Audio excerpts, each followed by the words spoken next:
દીપડાનો હુમલો, ગઢોલા ગામે એક ઘેટાનું મારણ, ગામ લોકોમાં ભયનો માહોલ.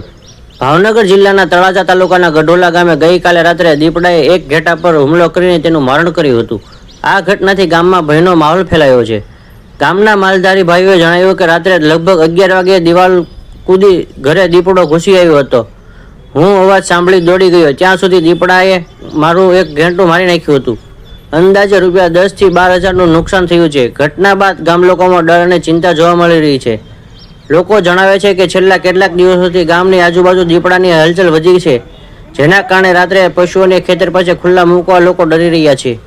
વન વિભાગને ઘટનાની જાણ કરવામાં આવી છે. અધિકારીઓ ટૂંક સમયમાં તપાસ કરવા માટે સ્થળે પહોંચવાના છે. ગામ લોકોએ સરકાર પાસે તાત્કાલિક વળતર આપવાની અને દીપડાને પકડવા માટે પાંજરા ગોઠવવાની માંગ કરી છે. ગામના સરપંચે પણ જણાવ્યું કે ગામ લોકોમાં ભારે ભય છે. વન વિભાગે તરત જ પગલાં લેવા જોઈએ. આ ઘટનાને પગલે ગઢોલા ગામમાં ચિંતાનો માહોલ છવાયો છે અને લોકો સુરક્ષા અંગે સવાલો ઉઠાવી રહ્યા છે. તમારું નામ? મારું નામ મુનાભાઈ. શું બનાવ બીનો છે?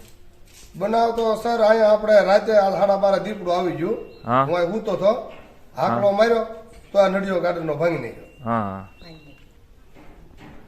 શું તમે વન વિભાગને જાણ કરી છે? હા સર, મેં તને વાત કરી કે મેં આગળ આવીશ એમ કીધું અમને. ઠીક, તો તમારી સરકાર પાસે અને વન વિભાગ પાસે શું આશા છે? આશા તો શું છે, અમારા છોકરાને રોજી રોટો છે તો આનું કંઈક દેવું જોવે. વેચતો માલ લાવે 10,000. દીપડાને પકડવામાં આવે એવી કઈ માંગ છે તમારી? હા, પકડી લેતો ને કાલે અમારા છોકરા બધું પૂછવું હોય. ઠીક, એવું છે.